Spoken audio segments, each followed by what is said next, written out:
بھی اگلا سوال ہے، عید قربان کی قربانی واجب ہے یا کہ سنت؟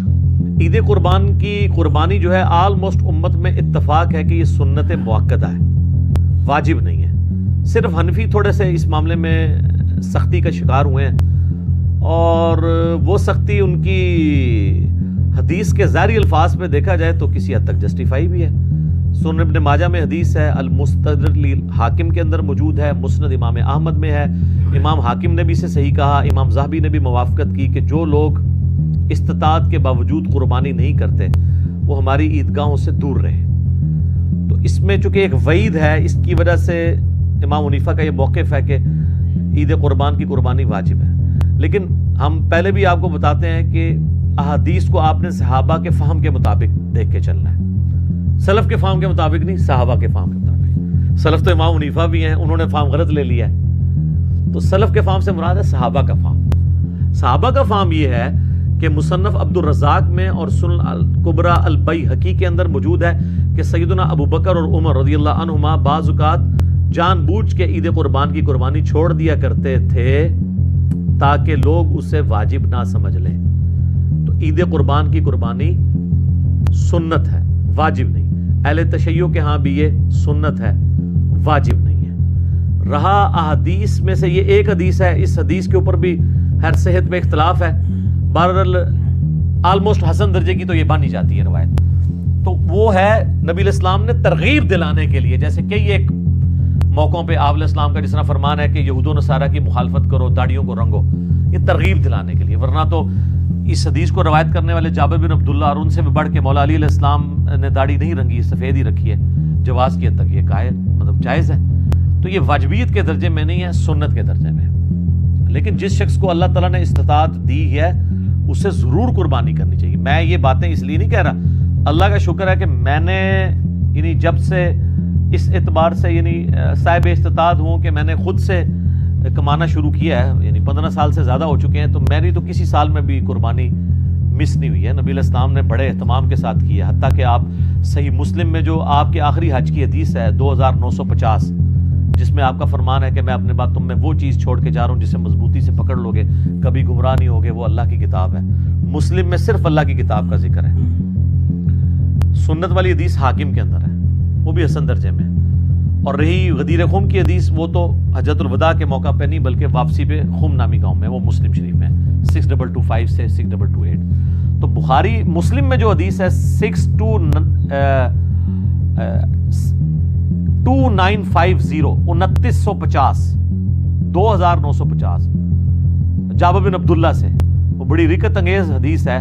جابر بن عبداللہ آلموسٹ نابینا ہو چکے ہوتے ہیں، تو امام باقر ان کو ملنے کے لیے جاتے ہیں، تو ان کو بتایا جاتا ہے کہ حضور کا بچہ ہے آپ کے پاس، امام باقر حضرت حسین کے پوتے، تو وہ ان کو اپنے پاس بٹھاتے ہیں، تو حضرت امام باقر اس حدیث کو روایت کرتے ہیں، اور امام باقر سے امام جعفر صادق نے بیان کی ہے، اور 2 واسطوں سے امام مسلم نے لی ہے۔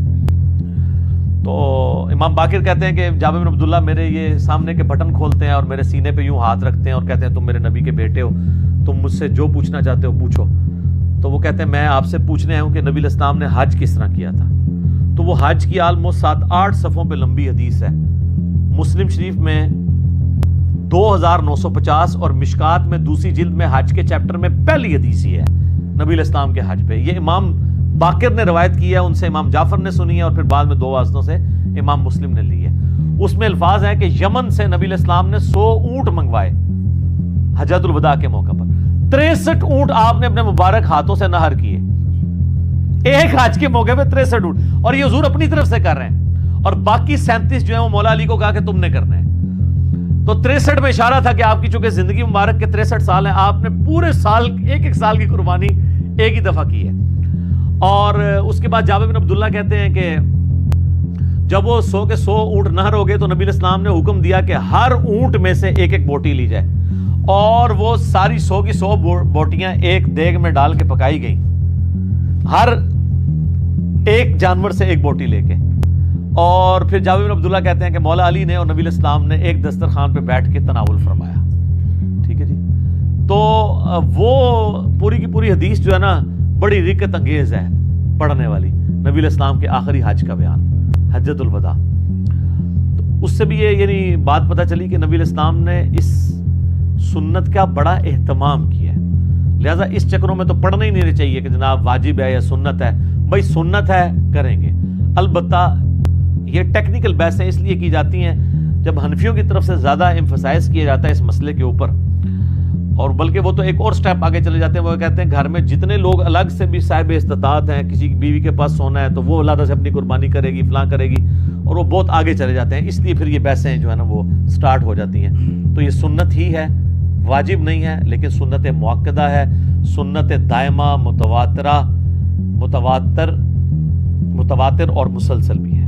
ٹھیک ہو گیا, جزاک اللہ. علی بھی اگلا سوال ہے, قربانی کے لیے صاحب استطاعت ہونے کے اعتبار سے نصاب کیا ہوتا ہے؟ نصاب کے اوپر جی اتفاق ہے, صاحب نصاب وہ ہے جس میں قربانی کی استطاعت موجود ہے. اس کا زکوٰۃ کے نصاب کے ساتھ 52.5 تولے چاندی یا 7.5 تولے سونے کے ساتھ کوئی تعلق نہیں.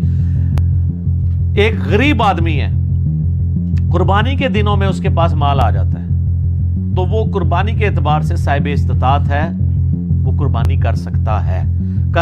لفظ میں اس لیے بول رہا ہوں چونکہ واجب نہیں ہے. میں یہ نہیں کہوں گا کہ وہ ضرور کرے, پھر تو واجبیت ہو جائے گی نا. تو میں نے آپ کو پہلے اس پہ بحث کر چکا ہوں. تو وہ صاحب استطاعت ہے, ضرور کرے. جہاں ہم اتنے اور خرچے کرتے ہیں تو قربانی کیوں نہ کرے. تو اس کے لیے آپ کے پاس قربانی کا خرچہ ہونا ضروری ہے. اب قربانی کا خرچہ بھی ظاہر ہے, اگر آپ اونٹ قربان کر رہے ہیں وہ تو 1.5-2 لاکھ روپے کا, اگر حصہ بھی ڈالتے ہیں تو آلموسٹ آج کل 18 سے 20 ہزار ہے. گائے کا 13 سے 15 ہزار ہے, اور بکرا لیں گے تو کم از کم بھی کوئی بہت بھی چھوٹے سے چھوٹا بھی دوندا بکرا ملا آپ کو تو 25 ہزار سے کم تو نہیں ملنے کا. اللہ ہے کہ بہت آپ انٹیریئر پنجاب میں کہیں جنوبی پنجاب چلے جائیں تو پھر بھی 20-25 ہزار کا تو بکرا چاہیے. تو اتنی رقم آپ کے پاس اگر رقم آ جاتی ہے تو بجائے اس کو اور معاملات میں خرچ کرنے کے اور جا کے ایک کوئی LED سکرین کو 50 انچ کی اٹھا کے لے آئیں آپ گھر میں, پہلے بھی ہو 32 والی, وہ چھوٹی لگ رہی ہو, پیسے آ جائیں, کمیٹی نکلے تو یہ چیزیں چھوٹی لگنی شروع ہو جاتی ہیں. تو اس کی بجائے قربانی کریں آپ. کیوں ان معاملات کے اوپر پیسے ضائع کرتے ہیں؟ پیسے ان کاموں میں ڈالیں.